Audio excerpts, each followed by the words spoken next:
प्रेरित 26 अध्याय। आफ्रिंक सम्मुखरे पाउलंक आत्मसमर्थन। सेथिरे आफ्री पाउलंकु कहिले, तुम्भको आपण सपक्षरे कथा कहवा निमंते अनुमति दियागला। सेतेबेले पाउल हस्त विस्तार करी आपण समर्थन करबाकू लागिले। हे राजन आफ्री, जिहुदी माने मो विरुद्ध जे समस्त अभियोग करुअछंती से संबंधरे मु जे आजी आपणक छामरे आत्मसमर्थन करबाकू सुजोग पाइअछि, एथिपाई मु आपणाकू समृद्धिमान मने करुअछि। विशेषरे एही कारणरु जे आपण जिहुदी मानक मध्यरे प्रचलित समस्त रीतिनीति ओ मतामत संबंधरे निपुण अटंती। एथिपाई धैर्य धरी मोर कथा श्रवण करिबा निमंते मु आपणଙ୍କୁ विनती करुअछि। यौवन कालवधि आद्यरु स्वजाति मध्यरे ओ जेरुसालेम रे मोर आचार व्यवहार जिहुदी माने समस्ते जानती। से माने मते प्रथमरु जानिथिबारु जदि इच्छा करंती तेबे साक्ष्य देई पारंती जे मु आम्भमानंक धर्मर सर्वापेक्षा कठोर मत अनुसारे फारुसी होई जीवन यापन कली। पुणी आम्भमानंक पितृपुरुषंक निकटरे ईश्वरंक जो प्रतिज्ञा करिथिले सेही प्रतिज्ञार प्रत्याशा निमंते मु विचारित हेबा पाई एबे ठिया होई अछि। आम्भमानंकर द्वादश गोष्ठी सेही प्रतिज्ञार फल प्राप्ति आशारे दिवारात्र एकाग्र चित्तर ईश्वरंक सेवा करुअछंती। हे राजन, सेही प्रत्याशा हेतु मु जिहुदी मानंक द्वारा अभियुक्त होई अछि। ईश्वर जे मृतमानंकु उठांती ताहा काहेकि आपण मानंक विचार रे अविश्वास बोली बोध हुए। नाजरेतिया यीशुंक नाम विरुद्ध रे मोहर अनेक कार्य करिबा जे कर्तव्य एहा मु निजे मने करिथिली। आउ जेरुसालेम रे मु एहा मध्य करिथिली। प्रधान याजक मानंक ठारू क्षमता प्राप्त होई साधु मानंक मध्यरु अनेकंको कारागार रे बंद करिथिली। पुणी सेमानंकर प्राणदंड समय रे मु सेमानंक विरुद्ध रे मोहर मत देइथिली। आउ समस्त समाज गृह रे थरकु थर सेमानंकु शास्ति देई यीशुंक निंदा करिबा निमंते सेमानंकु बाध्य करुथिली। पुणी सेमानंक विरुद्ध रे अत्यंत उन्मुत होई विदेशीय नगर गुड़िक पर्यंत सुधा सेमानंकु ताड़ना करुथिली। पाउलंक परिवर्तनर साक्ष्य। एही उद्देश्य रे प्रधान याजक मानंक ठारू क्षमता ओ आज्ञापत्र घेनी दामेस्कर को जाउथिबा समय रे, हे राजन, मध्याह्न काल रे पथ मध्यरे आकाशरू सूर्य ठारू अधिक तेजमय आलोक मोहर ओ मो सहयात्री मानंक चतुर्दिगरे प्रकाशनमान हेबार देखिले। आम्भे माने समस्ते भूमि रे पड़ी जाते। मु एब्री भाषा रे मो प्रति एही बाणी सुनिली, साउल साउल, काहेकि आम्भको ताड़ना करुअछ? पांचण कंटाक मुନରେ गोईठा मारिबा तुंभ पक्षरे कष्टकर। सेथिरे मु कहिली, प्रभु आपण किए? तेणु प्रभु कहिले, जो यीशुंको तुम्भे ताड़ना करुअछ आम्भे सेही। किंतु उठ, पादरे भरा देई ठिया हुओ, कारण आम्भे तुंभको आम्भर सेवक। आउ तुम्भे आम्भर जेउ जेउ दर्शन पाइअछ ओ पाइब सही समस्त विषयर साक्षी स्वरूप मनोनीत करने उद्देश्य रे तुम्भको दर्शन देइअछ। स्वजाति ओ विजाति माने जेपरि अंधकाररू आलोक प्रति ओ शैतानर शक्तिरू ईश्वरंक प्रति फेरंती, पुणी पाप क्षमा ओ आम्भठारे विश्वास द्वारा पवित्रकृत लोकमानंक मध्यरे अधिकार प्राप्त हुअन्ति। सेथिपाई सेमानंक चक्षु उन्मोचन करिबा निमंते आम्भे तुम्भको सेमानंक निकटको पठाउअछु। आउ आम्भे तुम्भको सेमानंक रक्षा करिबु। अतएव हे राजन आग्रिफा, मु सेही स्वर्गीय दर्शनर अबाध्य हेली नाही, किंतु प्रथमे दामेस्कर ओ जेरुसालेमर लोकमानंक निकटरे, परे जिहुदा प्रदेशर समस्त अंचलरे, पुणी विजाति मानंक निकटरे मध्य प्रचार करिबाकू लागिली, जेपरि सेमाने मन परिवर्तन करी ईश्वरंक प्रति फेरी आसंती ओ मन परिवर्तनर उपयुक्त कार्य करंती। एही कारणरू जिहुदी माने मंदिर मध्यरे मते धरी बोध करिबाकू चेष्टा करुथिले। अतएव ईश्वरंक ठारू साहाय्य प्राप्त होई मु आज पर्यंत क्षुद्र ओ महान समस्तंक निकटरे साक्षी देई जाउअछि। पुणी भाववादी माने ओ मशा जहाजा ଘଟିବ ବୋଲି କହିଅଛନ୍ତି ସେହି ସବୁ ଛଡ଼ା ଆଉ କିଛି କୁହ ନାହିଁ। ଅର୍ଥାତ୍ ଖ୍ରୀଷ୍ଟ ନିଶ୍ଚୟ ଦୁଃଖ ଭୋଗ କରି ପୁଣି ପ୍ରଥମେ ମୃତମାନଙ୍କ ମଧ୍ୟରୁ ପୁନରୁତ୍ଥିତ ହୋଇ ସ୍ୱଜାତି ଓ ବିଜାତିମାନଙ୍କ ନିକଟରେ ଆଲୋକ ପ୍ରକାଶ କରିବେ। ଏହି ପ୍ରକାରେ ସେ ଆତ୍ମସମର୍ଥନ କରୁଥିବା ସମୟରେ ଫେଷ୍ଟ ଉଚ୍ଚସ୍ୱରରେ କହିଲେ, ପାଉଲ ତୁମ୍ଭେ ପାଗଳ, ବହୁ ବିଦ୍ୟା ତୁମ୍ଭକୁ ପାଗଳ କରୁଅଛି। କିନ୍ତୁ ପାଉଲ କହିଲେ, ହେ ମହାମହିମ ଫେଷ୍ଟ, ମୁଁ ପାଗଳ ନୁହେଁ, ମାତ୍ର ସତ୍ୟ ଓ ସ୍ଥିର ବୁଦ୍ଧିରେ ବାକ୍ୟ ବ୍ୟକ୍ତ କରୁଅଛି। ରାଜା ତ ଏ ସମସ୍ତ ବିଷୟ ଜାଣନ୍ତି, ଆଉ ମୁଁ ତାଙ୍କ ଛାମୁରେ ମଧ୍ୟ ସାହସରେ କଥା କହୁଅଛି, କାରଣ ଏହି ସମସ୍ତ ବିଷୟରେ କୌଣସି କଥା ତାହାଙ୍କର ଅଗୋଚର ନୁହେଁ ବୋଲି ମୋହର ବିଶ୍ୱାସ। ଏହା ତ ଗୋପନରେ କରାହୋଇ ନାହିଁ। ହେ ରାଜନ ଆଗ୍ରିପା, ଆପଣ କ'ଣ ଭାବବାଦୀମାନଙ୍କୁ ବିଶ୍ୱାସ କରନ୍ତି? ଆପଣ ବିଶ୍ୱାସ କରନ୍ତି ବୋଲି ମୁଁ ଜାଣେ। ସେଥିରେ ଆଗ୍ରିପା ପାଉଲଙ୍କୁ କହିଲେ, ଅଳ୍ପ କଥାରେ ତ ତୁମ୍ଭେ ଆମ୍ଭକୁ ଖ୍ରୀଷ୍ଟିଆନ କରିପାର ବୋଲି ମନେ କରୁଅଛ। ପାଉଲ କହିଲେ, ଅଳ୍ପରେ ହେଉ କି ବହୁତରେ ହେଉ, କେବଳ ଆପଣ ନୁହନ୍ତି, ମାତ୍ର ଯେତେ ଲୋକ ଆଜି ମୋର କଥା ଶୁଣିଅଛନ୍ତି, ଯେପରି ସେମାନେ ସମସ୍ତେ ସୁଦ୍ଧା ଏହି ବନ୍ଧନ ବିନା ମୋହରି ପରି ହୁଅନ୍ତି, ଏହା ମୁଁ ଈଶ୍ୱରଙ୍କ ନିକଟରେ ପ୍ରାର୍ଥନା କରୁଅଛି। ସେଥିରେ ରାଜା, ଶାସନକର୍ତ୍ତା, ବର୍ଣ୍ଣିକି ଓ ସେମାନଙ୍କ ସହିତ ଉପବିଷ୍ଟ ବ୍ୟକ୍ତିମାନେ ଉଠିଯାଇ ଅନ୍ତର ହୋଇ ପରସ୍ପର କଥାବାର୍ତ୍ତା କରୁ କରୁ କହିଲେ, ଏହି ଲୋକ ମୃତ କି ବନ୍ଧନଯୋଗ୍ୟ କୌଣସି କର୍ମ କରିନାହିଁ। ଆଉ ଆଗ୍ରିପା ଫେଷ୍ଟଙ୍କୁ କହିଲେ, ଏହି ଲୋକ ଯଦି କାଇସରଙ୍କ ଛାମୁରେ ବିଚାରିତ ହେବା ନିମନ୍ତେ ପ୍ରାର୍ଥନା କରିନଥାନ୍ତେ, ତେବେ ମୁକ୍ତ କରାଯାଇ ପାରିଥାନ୍ତା। ପ୍ରେରିତ 27 ଅଧ୍ୟାୟ। ରୋମ୍ ଅଭିମୁଖେ ପାଉଲଙ୍କ ଜଳଯାତ୍ରା। ଯେତେବେଳେ ଆମ୍ଭମାନଙ୍କର ଜାହାଜରେ ଚଢ଼ି ଇତାଲିଆକୁ ଯିବା ସ୍ଥିର ହୋଇଥିଲା, ସେତେବେଳେ ପାଉଲ ଓ ଅନ୍ୟ କେତେକ ବନ୍ଦୀ ରାଜକୀୟ ସୈନ୍ୟଦଳର ଜୁଲିଓ ନାମକ ଜଣେ ଶତସେନାପତିଙ୍କ ହସ୍ତରେ ସମର୍ପିତ ହେଲେ। ସେଥିରେ ଆସିଆ ଉପକୂଳରେ ବିଭିନ୍ନ ସ୍ଥାନକୁ ଯିବା ନିମନ୍ତେ ଉଦ୍ୟତ ଗୋଟିଏ ଆଦ୍ରାମୁତୀୟ ଜାହାଜରେ ଆମ୍ଭେମାନେ ଚଢ଼ି ଜାହାଜ ଫିଟାଇ ଦେଲୁ। ଆଉ ମାକିଦନିଆ ଆରିସ୍ତାର୍ଖ ନାମକ ଜଣେ ଥେସଲନିକୀୟ ଲୋକ ଆମ୍ଭମାନଙ୍କ ସଙ୍ଗରେ ଥିଲେ। ପରଦିନ ଆମ୍ଭେମାନେ ସିଦନରେ ପହଞ୍ଚିଲୁ। ଆଉ ୟୁଲିଓ ପାଉଲଙ୍କ ପ୍ରତି ସଦୟ ବ୍ୟବହାର କରି ଆପଣା ମିତ୍ରମାନଙ୍କ ନିକଟକୁ ଯାଇ ସେବା ପାଇବା ନିମନ୍ତେ ଅନୁମତି ଦେଲେ। ସେହି ସ୍ଥାନରୁ ଜାହାଜ ଫିଟାଇ ପ୍ରତିକୂଳ ପବନ ହେତୁ ଆମ୍ଭେମାନେ କୁପ୍ରହାର ଉହାଡ଼େ ଯାତ୍ରା କରି କିଲିକିଆ ଓ ପୁପୁଲିଆ ସମ୍ମୁଖସ୍ଥ ସମୁଦ୍ର ପାର ହୋଇ ଲୁକିଆର ମୁରାକୁ ଆସିଲୁ। ସେଠାରେ ଶତସେନାପତି ଇତାଲିଆକୁ ଯାଉଥିବା ଗୋଟିଏ ଆଲେକ୍ଜାଣ୍ଡ୍ରିଆ ଜାହାଜ ପାଇ ସେଥିରେ ଆମ୍ଭମାନଙ୍କୁ ଚଢ଼ାଇଲେ। ପରେ ଅନେକ ଦିନ ପର୍ଯ୍ୟନ୍ତ ଧୀରେ ଧୀରେ ଯାଇ କଷ୍ଟରେ କିଦର ସମ୍ମୁଖରେ ଉପସ୍ଥିତ ହୋଇ ପବନ ଆମ୍ଭମାନଙ୍କୁ ଆଗକୁ ଯିବା ପାଇଁ ଛାଡ଼ି ନ ଦେବାରୁ ସଲନିର ସମ୍ମୁଖ ଦେଇ କ୍ରିତିର ଉହାଡ଼େ ଯାତ୍ରା କଲୁ। ପୁଣି କଷ୍ଟରେ କୂଳେ କୂଳେ ଯାଇ ସୁନ୍ଦର ବନ୍ଦର ନାମକ ଗୋଟିଏ ସ୍ଥାନକୁ ଆସିଲୁ। ଲାସାଇଆ ସେଥିରେ ନିକଟବର୍ତ୍ତୀ। ଏହି ପ୍ରକାର ଅନେକ ସମୟ ଅତିବାହିତ ହେଲା।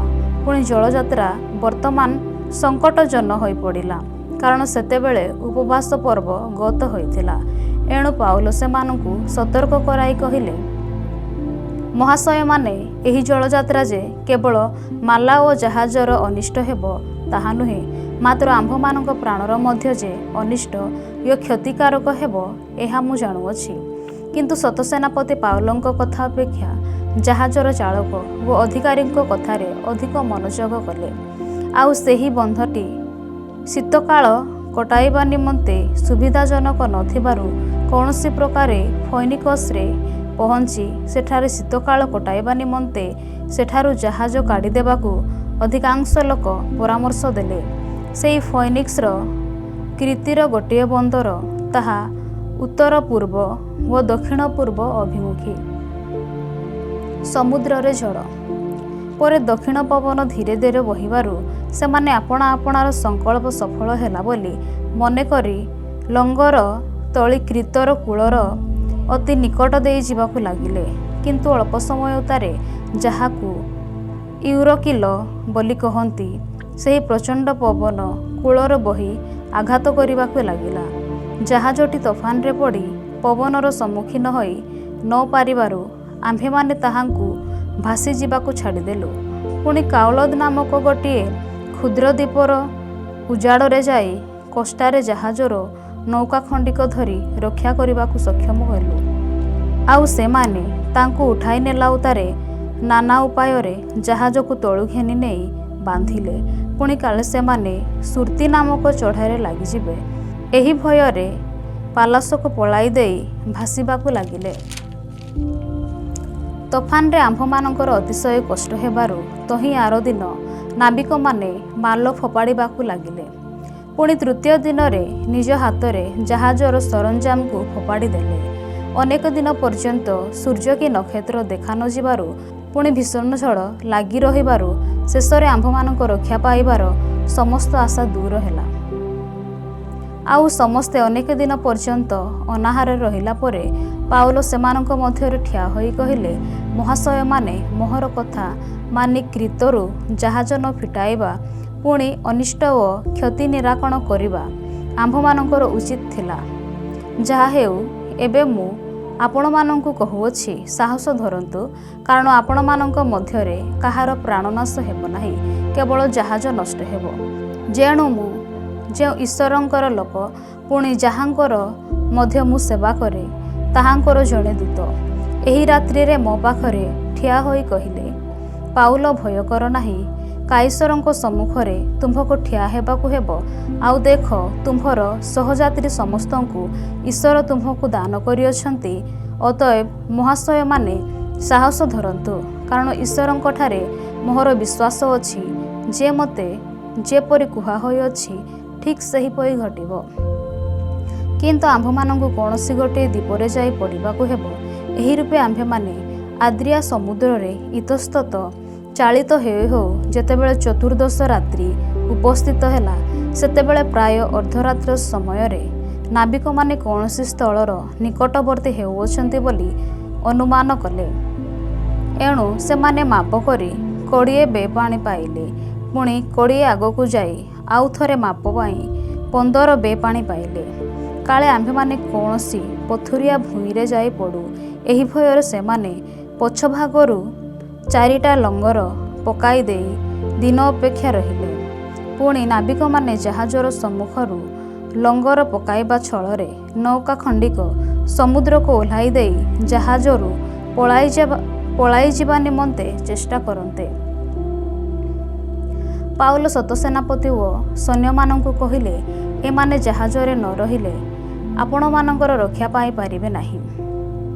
ସେଥିରେ ସୈନ୍ୟମାନେ ନୌକାର ଦଉଡ଼ି ସବୁ କାଟିଦେଇ ତାଙ୍କୁ ଜଳରେ ପକାଇଦେଲେ।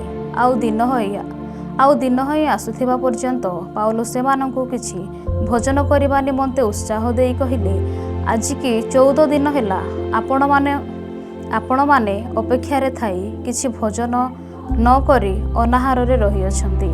ଏଣୁ କିଛି ଭୋଜନ କରିବା ନିମନ୍ତେ ମୁଁ ଆପଣମାନଙ୍କୁ ପରାମର୍ଶ ଦେଉଅଛି, କାରଣ ତାହା ଆପଣମାନଙ୍କର ରକ୍ଷା ନିମନ୍ତେ ପ୍ରୟୋଜନ।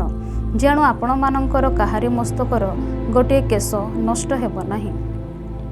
ସେ ଏହିସବୁ କଥା କହି ରୋଟି ଘେନି ସମସ୍ତଙ୍କ ସାକ୍ଷାତରେ ଈଶ୍ୱରଙ୍କୁ ଧନ୍ୟବାଦ ଦେଇ ତାହା ଭାଙ୍ଗି ଭୋଜନ କରିବାକୁ ଲାଗିଲେ। ସେଥିରେ ସେମାନେ ସମସ୍ତେ ସାହସ ପ୍ରାପ୍ତ ହୋଇ ନିଜେ ନିଜେ ମଧ୍ୟ ଭୋଜନ କଲେ। ଆମ୍ଭେମାନେ ଜାହାଜରେ ସର୍ବସୁଦ୍ଧା 276 ଜଣ ପ୍ରାଣୀ ଥିଲୁ। ସେମାନେ ଯଥେଷ୍ଟ ଭୋଜନ କଲା ପରେ ସମୁଦ୍ରର ଗହମ ପକାଇ ଦେଇ ଜାହାଜକୁ ହାଲୁକା କରିବାକୁ ଲାଗିଲେ।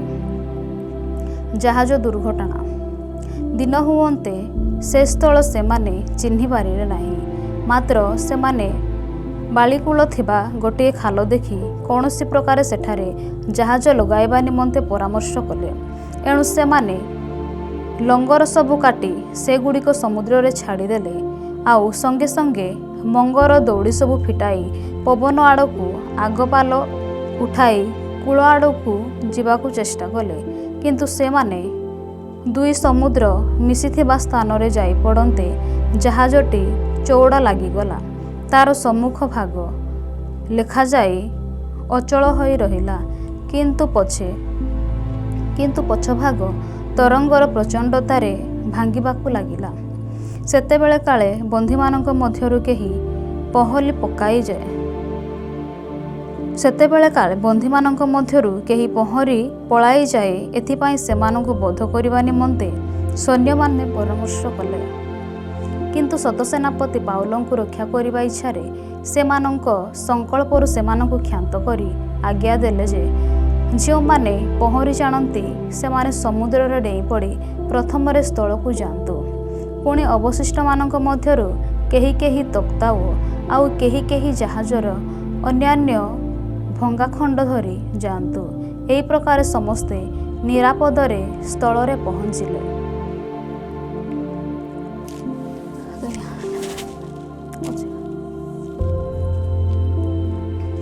ପ୍ରେରିତ 28 ଅଧ୍ୟାୟ। ମେଲିତି ଦ୍ୱୀପରେ ପାଉଲ। ଆମ୍ଭେମାନେ ରକ୍ଷା ପାଇଲା ପରେ ସେହି ଦ୍ୱୀପ ମେଲିତି ବୋଲି ଜାଣିଲୁ। ଆଉ ବର୍ବରମାନେ ଆମ୍ଭମାନଙ୍କ ପ୍ରତି ଅସାଧାରଣ ଦୟା ଦେଖାଇଲେ, କାରଣ ବୃଷ୍ଟି ଓ ଶୀତ ହେଉଥିବାରୁ ସେମାନେ ଅଗ୍ନି ଜାଳି ଆମ୍ଭ ସମସ୍ତଙ୍କୁ ଅଭ୍ୟର୍ଥନା କଲେ। କିନ୍ତୁ ପାଉଲ ବିଡ଼ାଏ କାଠ ଗୋଟାଏ ନିଆଁ ଉପରେ ପକାନ୍ତି, ତାତି ହେତୁ ଗୋଟାଏ କାଳସର୍ପ ବାହାରି ତାଙ୍କ ହାତରେ କାମୁଡ଼ି ଲାଗି ରହିଲା। ବର୍ବରମାନେ ତାଙ୍କ ହାତରେ ସେହି ଜଳୁନ୍ତା ଝୁଲୁଥିବା ଦେଖି ପରସ୍ପର କହିବାକୁ ଲାଗିଲେ, ଏ ଲୋକଟା ନିଶ୍ଚୟ ଖୁନି। ସମୁଦ୍ରରେ ରକ୍ଷା ପାଇଲା ସୁଦ୍ଧା ଧର୍ମ ଏହାକୁ ବଞ୍ଚିବାକୁ ଦେଲା ନାହିଁ। କିନ୍ତୁ ସେ ଜନ୍ତୁଟାକୁ ଝାଡ଼ି ନିଆଁରେ ପକାଇଦେଲେ, ଆଉ ତାଙ୍କର କିଛି କ୍ଷତି ହେଲା ନାହିଁ। ସେ ଯେ ଫୁଲିଯିବେ କିମ୍ବା ହଠାତ୍ ମରିପଡ଼ିବେ ଏହା ସେମାନେ ଅପେକ୍ଷା କରିଥିଲେ। ମାତ୍ର ଅନେକ କେବଳ ପର୍ଯ୍ୟନ୍ତ ଅପେକ୍ଷାରେ ରହିଲା ପରେ ତାଙ୍କ ପ୍ରତି କୌଣସି ଅନିଷ୍ଟ ଘଟିବାର ଦେଖି ସେମାନେ ମାତ୍ର ଅନେକ ବେଳ ପର୍ଯ୍ୟନ୍ତ ଅପେକ୍ଷାରେ ରହିଲା ପରେ ତାଙ୍କ ପ୍ରତି କୌଣସି ଅନିଷ୍ଟ ନ ଘଟିବାର ଦେଖି ସେମାନେ ଆପଣା ମନ ବଦଳାଇ କହିଲେ, ଏ ଜଣେ ଦେବତା।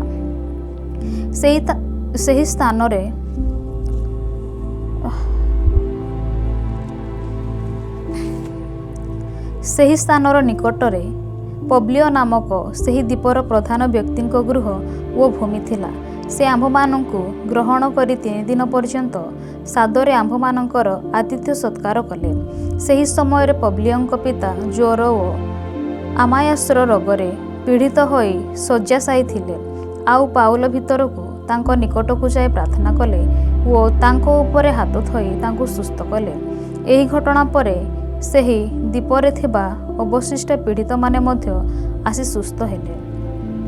ସେମାନେ ମଧ୍ୟ ଆମ୍ଭମାନଙ୍କୁ ବହୁତ ସମ୍ମାନ ଦ୍ୱାରା ସମାଦର କଲେ। ପୁଣି ଆମ୍ଭମାନଙ୍କର ପ୍ରସ୍ଥାନ କରିବା ସମୟରେ ଆମ୍ଭମାନଙ୍କ ପ୍ରୟୋଜନୀୟ ପଦାର୍ଥ ସବୁ ଯୋଗାଇ ଦେଲେ। ରୋମ୍ ନଗରୀରେ ପାଉଲ। 3 ମାସ ପରେ ଆମ୍ଭେମାନେ ଗୋଟିଏ ଆଲେକ୍ଜାଣ୍ଡିଆ ଜାହାଜରେ ଚଢ଼ି ଯାତ୍ରା କଲୁ। ସେହି ଜାହାଜ ଏହି ଦ୍ୱୀପରେ ଶୀତକାଳ କଟାଇଥିଲା। ତାର ଚିହ୍ନ ମିଥୁନ। ସୁରାକୁସରେ ପହଞ୍ଚି ଆମ୍ଭେମାନେ ସେଠାରେ 3 ଦିନ ରହିଲୁ। ପୁଣି ସେ ସ୍ଥାନରୁ ବୁଲି ରେଗିଓରେ ପହଞ୍ଚିଲୁ। ସେ ସ୍ଥାନରେ ଆମ୍ଭେମାନେ ଭାଇମାନଙ୍କୁ ଭେଟିଲୁ। ଆଉ ସେମାନଙ୍କ ସହିତ 7 ଦିନ ରହିବା ପାଇଁ ସେମାନେ ଆମ୍ଭମାନଙ୍କୁ ଅନୁରୋଧ କଲେ। ଏହି ପ୍ରକାରେ ଆମ୍ଭେମାନେ ରୋମରେ ପହଞ୍ଚିଲୁ। ଭାଇମାନେ ଆମ୍ଭମାନଙ୍କ ସମ୍ବାଦ ପାଇ ସେହି ସ୍ଥାନରୁ ଆପ୍ଲିୟାଙ୍କ ହାଟ ଓ 3 ସରେଇ ଘର ପର୍ଯ୍ୟନ୍ତ ଆମ୍ଭମାନଙ୍କୁ ଭେଟିବା ପାଇଁ ଆସିଲେ। ପୁଣି ପାଉଲ ସେମାନଙ୍କୁ ଦେଖି ଈଶ୍ୱରଙ୍କ ଧନ୍ୟବାଦ କରି ସାହସ ପାଇଲେ। ଆଉ ଆମ୍ଭେମାନେ ରୋମରେ ପ୍ରବେଶ କରନ୍ତେ ପାଉଲଙ୍କୁ ଆପଣା ପ୍ରହରୀ ସୈନ୍ୟ ସହିତ ସ୍ୱତନ୍ତ୍ର ବାସ କରିବା ନିମନ୍ତେ ଅନୁମତି ଦିଆଗଲା। 3 ଦିନ ପରେ ସେ ଯିହୁଦୀମାନଙ୍କର ପ୍ରଧାନ ବ୍ୟକ୍ତିଙ୍କୁ ଡାକି ଏକତ୍ର କଲେ।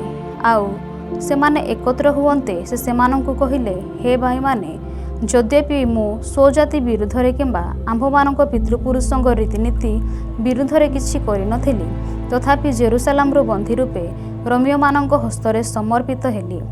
ସେମାନେ ମୋହର ବିଚାର କରି ମୋଠାରେ ପ୍ରାଣଦଣ୍ଡ କୌଣସି କାରଣ ନଥିବାରୁ ମୋତେ ମୁକ୍ତ କରିବାକୁ ଇଚ୍ଛା କରୁଥିଲେ। କିନ୍ତୁ ଯିହୁଦୀମାନେ ସେଥିର ବିରୁଦ୍ଧରେ କହିବାରୁ ମୁଁ କାଇସରଙ୍କ ଛାମୁରେ ବିଚାରିତ ହେବା ନିମନ୍ତେ ପ୍ରାର୍ଥନା କରିବାକୁ ବାଧ୍ୟ ହେଲି। ମୋହର ଯେ ସ୍ୱଜାତି ବିରୁଦ୍ଧରେ ଅଭିଯୋଗ କରିବାର କିଛି ଥିଲା ତାହା ନୁହେଁ। ଅତଏବ ଏହି କାରଣରୁ ମୁଁ ଆପଣମାନଙ୍କୁ ମୋ ସହିତ ସାକ୍ଷାତ ଓ କଥାବାର୍ତ୍ତା କରିବାକୁ ଅନୁରୋଧ କଲି, କାରଣ ଇସ୍ରାଏଲର ଭରସା ଯୋଗୁଁ ମୁଁ ଏହି ଜଞ୍ଜିରରେ ବନ୍ଧାଯାଇଅଛି। ସେଥିରେ ସେମାନେ ତାହାଙ୍କୁ କହିଲେ, ଆପଣଙ୍କ ସମ୍ବନ୍ଧରେ ଜିହୁଦା ଦେଶରୁ ଆମ୍ଭେମାନେ କୌଣସି ପତ୍ର ପାଇନାହୁଁ କି ଭାଇମାନଙ୍କ ମଧ୍ୟରୁ କେହି ଏଠାକୁ ଆସି ଆପଣଙ୍କ ବିଷୟରେ କୌଣସି ମନ୍ଦ ସମ୍ବାଦ ଦେଇନାହାନ୍ତି ବା କହିନାହାନ୍ତି। କିନ୍ତୁ ଆପଣମାନଙ୍କର ଭାବ କ'ଣ ତାହା ଆମ୍ଭେମାନେ ଆପଣମାନଙ୍କଠାରୁ ଶୁଣିବାକୁ ଇଚ୍ଛା କରୁଅଛୁ, କାରଣ ଏହି ଦଳ ସମ୍ବନ୍ଧରେ ଆମ୍ଭେମାନେ ଜାଣୁ ଯେ ସର୍ବତ୍ର ତାହା ବିରୁଦ୍ଧରେ କଥା କୁହାଯାଉଅଛି। ଏଥିରେ ସେମାନେ ତାହାଙ୍କ ସହିତ ଗୋଟିଏ ଦିନ ନିରୂପଣ କରି ବହୁ ସଂଖ୍ୟାରେ ତାଙ୍କ ବସାକୁ ଆସିଲେ। ଆଉ ସେ ସକାଳୁ ସନ୍ଧ୍ୟା ପର୍ଯ୍ୟନ୍ତ ସେମାନଙ୍କ ନିକଟରେ ବ୍ୟାଖ୍ୟା କରି ଈଶ୍ୱରଙ୍କ ରାଜ୍ୟ ସମ୍ବନ୍ଧରେ ସାକ୍ଷ୍ୟ ଦେଲେ। ପୁଣି ମୋଶାଙ୍କ ବ୍ୟବସ୍ଥା ଓ ଭାବବାଦୀମାନଙ୍କ ଶାସ୍ତ୍ର ଘେନି ଯୀଶୁଙ୍କ ସମ୍ବନ୍ଧରେ ସେମାନଙ୍କ ବିଶ୍ୱାସ ଜନ୍ମାଇବାକୁ ଚେଷ୍ଟା କଲେ। ସେଥିରେ କେହି କେହି କଥିତ ବିଷୟରେ ବିଶ୍ୱାସ କଲେ, କିନ୍ତୁ କେହି କେହି ଅବିଶ୍ୱାସ କଲେ। ପୁଣି ସେମାନେ ଆପଣା ଆପଣା ମଧ୍ୟରେ ଏକମତ ନ ହେବାରୁ ବିଦାୟ ନେଲେ। ସେମାନଙ୍କ ଯିବା ପୂର୍ବେ ପାଉଲ ଏହି ଗୋଟିଏ କଥା କହିଲେ, ଆପଣମାନଙ୍କ ପିତୃପୁରୁଷଙ୍କୁ ଭାବବାଦୀ ଯିଶାୟଙ୍କ ଦ୍ୱାରା ପବିତ୍ର ଆତ୍ମା ଯଥାର୍ଥ ରୂପେ କହିଥିଲେ, ଏହି ଲୋକମାନଙ୍କ ନିକଟକୁ ଯାଇ କୁହ, ତୁମେମାନେ ଶୁଣିବ କିନ୍ତୁ କୌଣସି ପ୍ରକାରେ ବୁଝିବ ନାହିଁ, ପୁଣି ଦେଖୁ ଦେଖୁ ଦେଖିବ କିନ୍ତୁ କୌଣସି ପ୍ରକାରେ ଜ୍ଞାତ ହେବ ନାହିଁ। କାରଣ ଏହି ଲୋକଙ୍କର ହୃଦୟ ଜଡ଼ ହେଲା। ସେମାନେ କାନରେ କଷ୍ଟରେ ଶୁଣିଲେ ଓ ଆପଣା ଆପଣା ଆଖିରେ ବୁଝିଲେ, ଯେପରି ସେମାନେ ଆଖିରେ ଦେଖିବେ ନାହିଁ ଓ କାନରେ ଶୁଣିବେ ନାହିଁ, ଓ ଆପଣା ଆପଣା ଆଖିରେ ବୁଝିଲେ, ଯେପରି ସେମାନେ ଆଖିରେ ଦେଖିବେ ନାହିଁ ଓ କାନରେ ଶୁଣିବେ ନାହିଁ, ଆଉ ହୃଦୟରେ ବୁଝିବେ ନାହିଁ, ପୁଣି ଫେରି ଆସିବେ ନାହିଁ, ଆଉ ଆମ୍ଭେ ସେମାନଙ୍କୁ ସୁସ୍ଥ କରିବୁ ନାହିଁ। ଅତଏବ ଈଶ୍ୱରଙ୍କର ଏହି ପରିତ୍ରାଣ ବିଜାତିମାନଙ୍କ ନିକଟକୁ ଯେ ପ୍ରେରିତ ହୋଇଅଛି, ଆପଣମାନେ ଏହା ଜ୍ଞାତ ହୁଅନ୍ତୁ, ଏମାନେ ମଧ୍ୟ ଶ୍ରବଣ କରିବେ। ଆଉ ସେ ଏହିସବୁ କଥା କହନ୍ତେ ଯିହୁଦୀମାନେ ଆପଣା ଆପଣା ମଧ୍ୟରେ ବାଦାନୁବାଦ କରୁ କରୁ ପ୍ରସ୍ଥାନ କଲେ। ସେ ସମ୍ପୂର୍ଣ୍ଣ 2 ବର୍ଷ ପର୍ଯ୍ୟନ୍ତ ଆପଣା ଭଡ଼ା ଘରେ ରହିଲେ।